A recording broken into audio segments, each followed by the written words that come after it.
Hi, my name's Cassie, and I'm here with the Science of Golf Performance through Par for Success. So you might wonder why it is important to strength train as a golfer. You're walking the course, you're taking a few swings. Why would it be important that you're in the gym, 3 to 5 times a week? Well, I'm here to tell you that your results in the gym are direct results on the course, and here is why. So the main things of a golf swing that you really think about are, the hips, the shoulders, the backswing. Those are more mobility factors that are backed by that strength.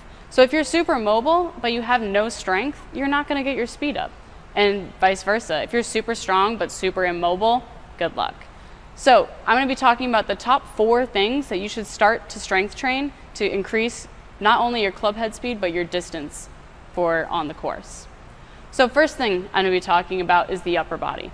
So in that golf swing, from that backswing, you have a pull that you have to do of that club to the ball. So the muscles that are responsible for that pulling are your lat muscles that are right here. It's actually more important for that lead arm, the arm that's first moving towards the ball, to be stronger than that trail arm, because that is going to be the one pulling towards the ball first. So focusing on those lat muscles, strength training those is going to be really important. You got pull-ups, you have lat pull-downs, anything that's going to be a pulling motion is going to help directly with that pulling motion in your swing. The second thing to focus on is your chest muscles. So a lot of times people associate that with bench press, but you can also do a lot of other things to strengthen your pec muscles. And actually, in our research that we've done here at Par for Success, we've seen that our chest pass, so being able to physically push weight, directly correlates to your club head speed.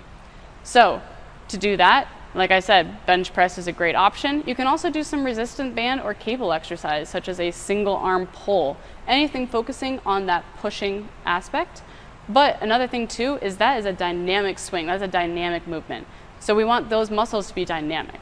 So exercises to do that, grab an exercise ball, a medicine ball, and being able to push it either across a room, into a wall, anything like that. If you don't have a wall that you have access to and you can push weight into, you can also just grab that exercise ball, lean over, and push it as hard as you can into the ground. That's going to be a more dynamic, explosive movement for those pec muscles. Number 3 is going to be that core. The golf swing itself is a lot of rotational work. That is why a lot of golfers face low back pain. So if you have, back strength, yes, that's helpful. But if your core is super weak, you're not going to be able to maintain all that rotational work throughout your day, especially on the course. So to be able to strengthen that, check out my other video on core strength exercises for golfers. But being able to focus on that core, really strengthening, is going to help with that rotational work and really protect your back and the rest of your kind of midsection in that swing. Last thing you want to focus on is your legs. So a lot of golfers don't even think about leg strength through their swing. It's a lot of upper body, a lot of rotational work, like I said. But if we put you on our force plates here at Par for Success and we see that there is no push from that front leg, chances are you're missing out on a lot of speed and a lot of distance.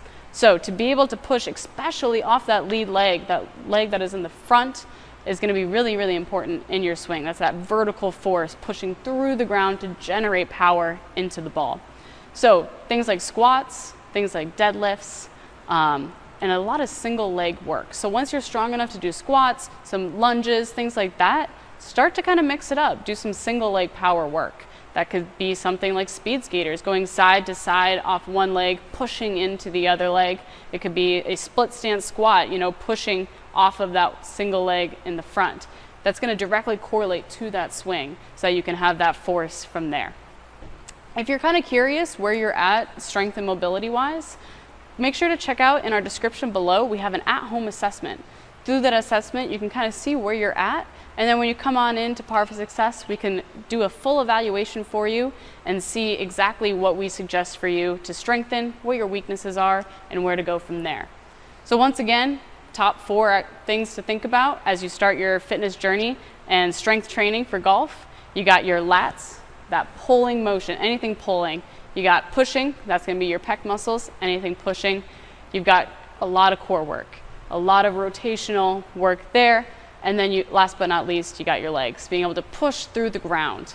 Another thing that we've seen here that directly correlates with the club head speed is actually jumping. So not just being able to have strong legs, but dynamic and elastic power through those legs. So I would love to have you in, get an evaluation, see where you're at, and get your strength training journey started here at Par for Success. Thank you so much.